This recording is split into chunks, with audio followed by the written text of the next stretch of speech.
Енді бізде токен бар, соны қолданып біз Telegram бот жасаймыз. Бірақ оның алдында сендерге бір тақырып түсіндіргім келеді, ол packages деген нәрсе, және npm. Ол нәрселер не? Давайте projects деген папка создавать етейік, оның ішіне first Telegram bot деп создавать етейік. Ол жаңағы біздің ботымыздың кодын соя қатыстаймыз, біздің проект осы сияқты болады. Так, осы папканың ішінде менде давайте мысалы bot.js дей салайық. Бот емес, давайте app.js дейік. Енді осы жерде мен мысалға бір паккедж қолданғым келеді. Паккедж дегеніміз ол басқа біреулердің жасаған нелері, уже кодтары, мысалы открытый доступтағы готовый модульдар. Мысалға до этого біз модульдарды алтыншы сабақта да былай жасадық қой, модуль экспортс деп. Сосын маяқта қолдандық да, require арқылы. А что если мен осы require арқылы басқа біреудің кодын қолданғым келеді? Открытый доступтағы уже үлкен библиотекалар бар ғой, әртүрлі библиотекалар бір конкретно проблемаларды решать ететін. Соны қолданғым келсе, мен не жасаймын? Мен бірінші біздің проекттің папкасына барам. Root folder деп аталады, корневая папка моего проекта. Ол first Telegram bot деген папка да. Сояқта мен бүкіл проектімнің бүкіл файлдары жатады да. Бірнеше ішінде басқа папкалар болуы мүмкін, бірақ оның түбірі, все равно түбі осы папка болады да. Даже кейде бүйтеді. New folder, src дейді. И осылай. Давайте былай шығара салайық. Projects дегенді алып тастай салайын. Пока что непонятно болып қалар. Так, new folder, lessons. Давайте осылардың бәрін қасалайын lessonsқа. First Telegram bot. Маяқта папка lessons тұрсын, маяқта басқа проекттер болса, осы проекттер прямо сияқты тұрсын. Так, мен мысалға бір нені қолданғым келеді, библиотеканы қолданғым келеді. Ол қандай библиотека? Ол библиотека Telegramның API-на жалғануды жеңілдететін библиотека. Оның аты Telegraph, бірақ оны қондыру үшін менде бірінші npm болу керек. Бізде вообще npm бар. Мысалы npm-v десеңдер, сендерде какая-то версия шығады. Осы npm деген команда уже бізде нод қондырған кезде ол npm-мен бірге жүреді. Сондықтан сендерде осы болу керек. Енді не істеймін? Мен cd осы проекттің папкасына барам. First Telegram bot менде. Сол жерден npm init-y деймін. npm init-y. Так, соны жасағаннан кейін міне мынаяқта бір нәрсе шықты. И если вы заметите, сол папканы ашқан кезде сендерде package.json тұрады. Package.json осы сендердің проекттің описаниясы. Проекттің аты, версиясы, оның описаниясы, қандай главный файл да, бізде app.js. Сосын қандай скриптер бар, но бізде тесттер жоқ, пока смысла нет. Но бірақ осыны мысалға тестер дейсің, осы скрипттің ішіндегі мынандай нелер, ол біздің нелер, скрипттер готовы. npm run test дейсеңдер, echo error no test specified дейді. Міне мынаны шығарып жатыр и exit one дейді. То есть осы команданы жүргізеді, грубо говоря. Мысалға мынаяққа бүйтіп жазсақ, JSON файл деп аталады, міне JSON да. И оның форматы осылай. Типа осындай кәдімгі біздің объект бар ғой, сол сияқты, бірақ keylар мынаяқта стрингтің ішіне көрсетіледі, кавычканың ішіне. А так кәдімгі не сияқты, міне arraylар бар, кәдімгі объект сияқты. Негізі JSON-ның несі, как это, расшифровкасы JavaScript, object бір нәрсе, короче. Object бірдеме деп аталады, короче, JS и end ұмытып қалдым қандай сөз екен. Кәдімгі JavaScript-ның объекті сияқты, короче. И мынаяқта мысалы айтайық, мысалға Zynlabs деп қояйын. И echo деген осы терминалдағы команда. Echo мысалға. Вау десек.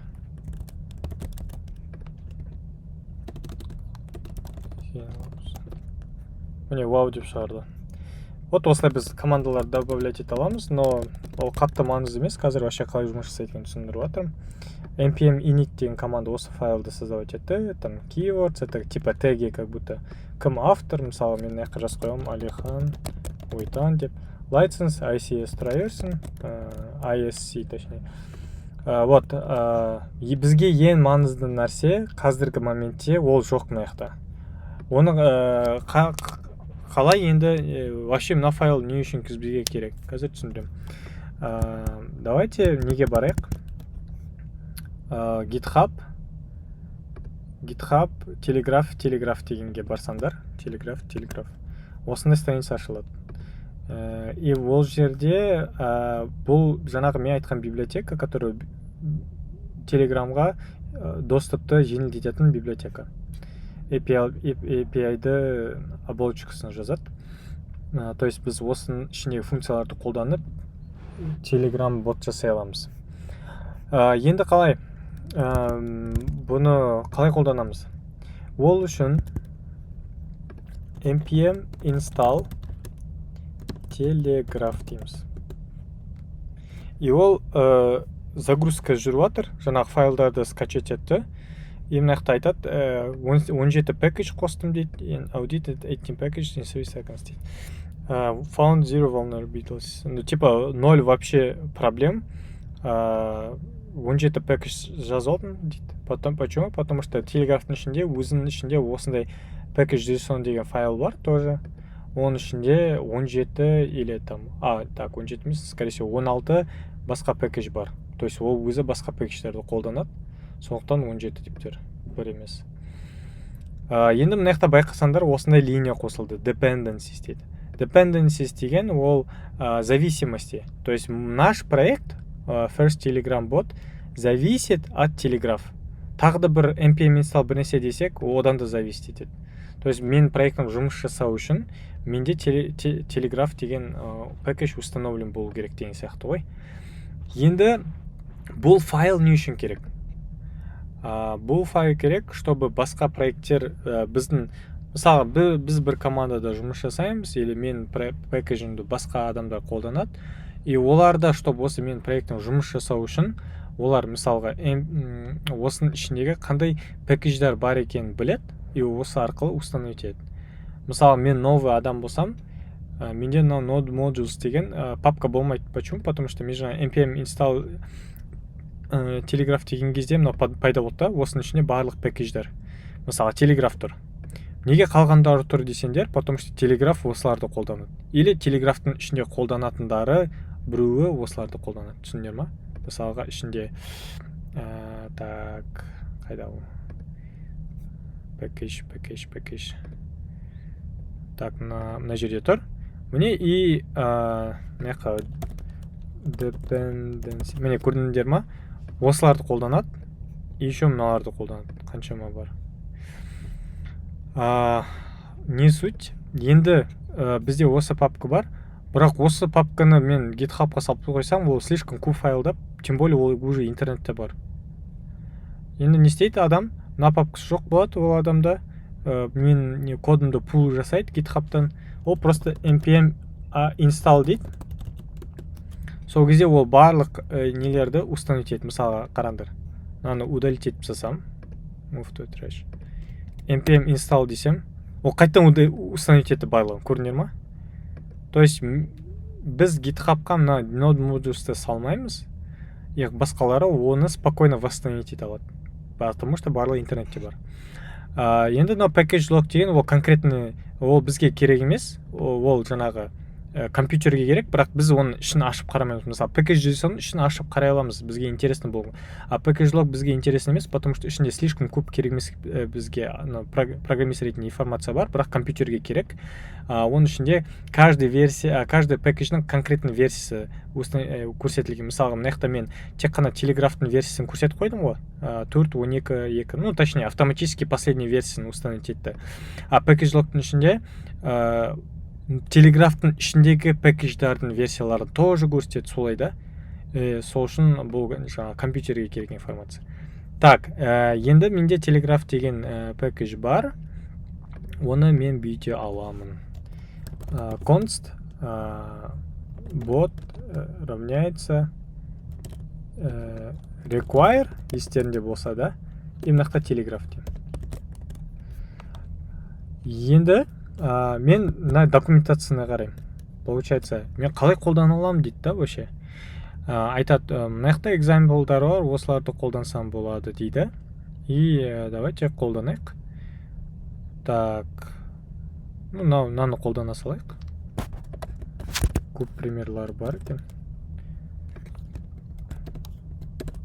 Өзім кодымды алып тастадым. И айтады, давай телеграфты ал дейді. Жаңа помните, осындай жақшаны қолданған кезде ішіндегі конкретно керек нәрсені ғана алу үшін. Сосын телеграфтың ішіндегі filters деген папкадан message'ді ал дейді.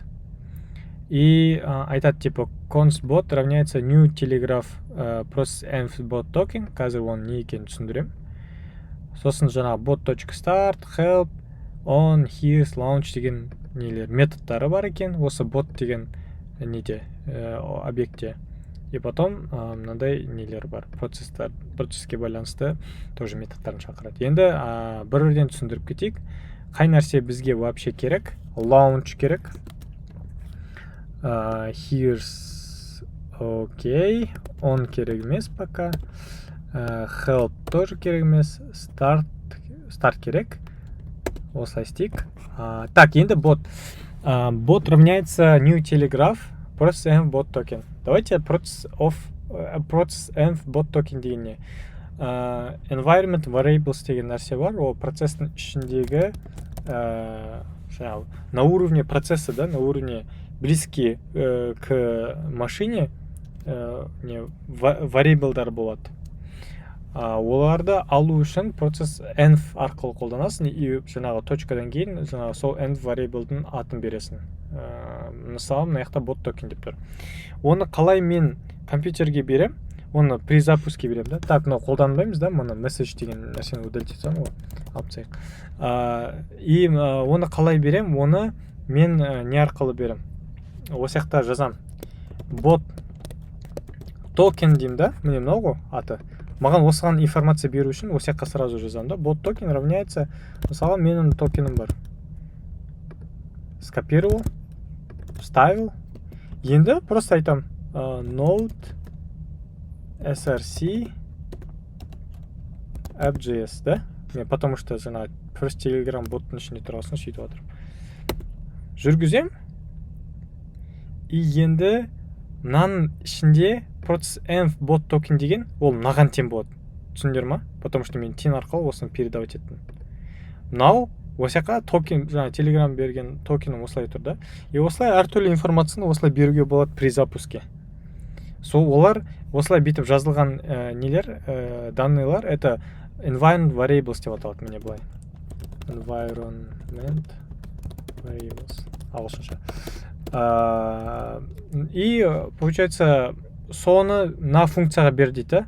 New Telegraph деген новый, no класс, короче, класс не екен. Короче, класс это описание объектов. Хорошо? И осы как будто мне бар, да, мысалға, айтайық, архитекторлар бар ғой. Архитекторлар не footprint деп айтылады. Это не мынандай қағазға несін сызады, сызбасын сызады, будущий үйдің. И сол арқылы строительдар үйді создавать етеді ғой. Бірақ сызбасы бар ол үшін, да? Сол сияқты мынау сызба, телеграф деген, это класс. А бот деген это объект, это үйдің өзі. Түсіндер ма? Бір сызба арқылы бірдей дофига үйлер создавать етуге болады ғой. Сол сияқты, да? И ол мындай процесс env bot token дегенді қабылдайды. это как будто, знаете, мысалға мен мысалға айтайық, мен мысалға сызбада андай нәрсе қалдырып кеттім да, мысалы мен класста создавать етіп жатырмын, это мен архитектормын деп айтайық, архитектормын, и мен мысалға бір үйдің несін архитектурасын сызып жатқан кезде мен андай нәрсе қалдырып кеттім, например, маған любой не толщинада стеналар бола алады деп жазып кетем, и біреу өзі үйді салып жатқан кезде қалған бәрін жерін қайталайды, именно үйдің толщинасын салып жатқан кезде толщинасын, жардың толщинасын салып жатқан кезде мысалға біреу 2 метр қылып жібереді, біреу мысалға тек қана 50 сантиметр қылады, например, да, біреу 10, наверное, слишком тонкий, например. Ну, в общем, вы поняли, да, сөйтіп сондай параметрлар өзі ауыстырады да, именно жардың, потому что жарды ауыстыра алатындай қылып создавать еткен архитектор. И осы как будто сондай бір информация, да, на телеграф ботты создавать еткен адам, телеграф классты создавать еткен адам, ол андай айтты да, маған любой токенді қабылдай алатындай қылып создавать еттім дейді да, бірақ сен маған сол токенді берсең, мен соны қолданамын дейді да, понятно? И сол арқылы объект создавать етеді, именно осы токенді қолданатын бот шықты да бізде, объект. То есть это как будто описание, а это уже реальный қолданылатын нәрсе. Это архитектура, а это дом. Это класс, это объект, да? Вот. Біз мысалға telegraph.start деп істей алмаймыз, да, мынау сияқты telegraph.start. Именно бот, ну, именно объект болу керек. Как мы назовем этот объект, без разницы, да? Просто бот деп қойған, чтобы понятно было, что осы жақта боттың несі бар, командалар бар деген сияқты. Окей, вот этот момент понятно. Это объект называется, а это класс. Енді мына жерде біз bot.start дейді. Это вот объекттің ішіндегі сондай функция бар екен. Ол функция, помните, біз callbackтерді өттік. Осындай callback қабылдайды. Ол не істейді? Біреу стартты басқан кезде, бар ғой, ботты стартты жасайсың ғой, ең бірінші ботты ашқан кезде, стартты басқан кезде, ол осы welcome деген, ну, қандай текст бересің мына жаққа? Мы можем что-то другое написать. Давайте welcome my guest дейік. Осы нәрсені қайтарады да, ответ ретінде. Давайте проверим сейчас. Қайтадан перезапустить ету керек, бірақ ол үшін. Ботым бар міне менің. Welcome my guest деді. Міне ответ келді. Енді bot here's hi дейді. Егер hi деген клиент дегенде, енді біздің боттың пользователі hi деп жіберсе, онда біз на callback'ті шақырамыз дейді да. Осындай функция бар екен, here's деген. И ол получается қандай нәрсені реплай жасайды? Hi there дейді. Давайте сәлем дейік. Сәлем бро дейік. Бірақ бізде hi емес, давай бүйтіп айтайық. Сәлем деп жазсақ, ол сәлем бро деп қайтарады. Басар перезапустить. Ой, перезапустить надо. Так.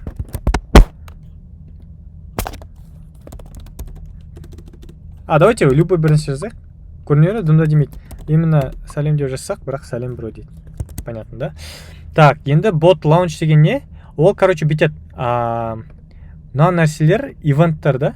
Какие-то события. То есть, стартты басты, here деген текст келді, деген событиялар бар. И сол событияларға осындай реакция бар. Так, мынандай callback'тер бар. Ол біздің реакциямыз, да? Қалай жауап береміз деген сияқты. Welcome my guest деп жауап береміз, сәлем бро деп жауап береміз. И ол айтады да, осылардың бәрін біз оған описать етіп береміз ботымызға. И сосын айтамыз, ботымызды запускай дейміз. Ну, типа, біз барлық керек нелерімізді айттық, давай енді ботым жасай бер, жұмыс жаса деп айтамыз да. И осы арқылы жұмыс жасайды. Егер мен аны алып тастасам, перезапустить етсем,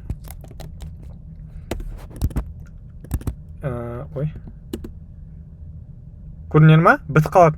Неге? Почему? Потому что вот именно bot launch деген заставляет вашего бота слушать, сидеть и не заканчивается программе. Естеріңде ма, бұрын біз код жазған кезде консоль лог бір нәрсе дейміз, ол шаруалардың бәрін бітіреді, тоқтап қалады. Ну, программа бітеді ғой, бәрі нәрсені жасады. А вот bot launch, он не позволяет программе заснуть. Ол как андай постоянно жұмыс жасап тұратын сервис сияқты бүйтіп күтіп тұрады. Может, біреу маған сообщение жазады деген сияқты. Вот bot launch вот это позволяет жұмыс жаса деп айтады да, короче. Так, енді process once seek int и seek turn дейді. То есть, ну, в принципе, екі бірдей, да? Так, қандай не, вообще, ну, не істейді. Бұл да тоже событие, да? Process once деген, это если я получил такое событие дейді, да? Знаете, вот когда біздер программаны бүйтіп жауамыз ғой, как это работает? Под капотом это в компьютере работает через сигналы. Біздің осы нажатиеміз сигнал берет. Seek turn, кажется, дает это. Это, конечно, от самой программы зависит, кто там как запрограммировал, но обычно это вроде seek turn. И ол айтады да, егер маған seek turn деген сигнал келсе, яғни мен мына давайте допустим, егер мен терминалды жауып тастасам да, или Ctrl-C-ді бассам да, который останавливает, онда осы нәрсе ғой, seek turn деген сигнал келді ғой, значит, бізге. Онда осы callback-ті орында дейді да. Или мынаны. И ол callback, я просто не помню, какой из них, короче. Екеуінен біреу. Ну, екеуі, короче, выходқа байланысты. Просто разные способы выхода. Один с ошибкой, может быть, один просто біреу выходты басты. И получается, в нашем случае это просто Ctrl-C или там кто-то терминал закрыл, типа сондай, да. И сол кезде ол bot.stop сеген дейді, да. Это что означает? Это просто жаңағы біздің ботымызды тоқтата салып бірінші дейді, да, чтобы Telegram знал, что наш бот выключился сейчас. Вот біздің бірінші ботымыз, егер сендер қайталап істесеңдер пайдалы болады деп ойлаймын. Қайтадан жазайық, салем дейік, немесе старт дейік, welcome my guest. Все нормально работает.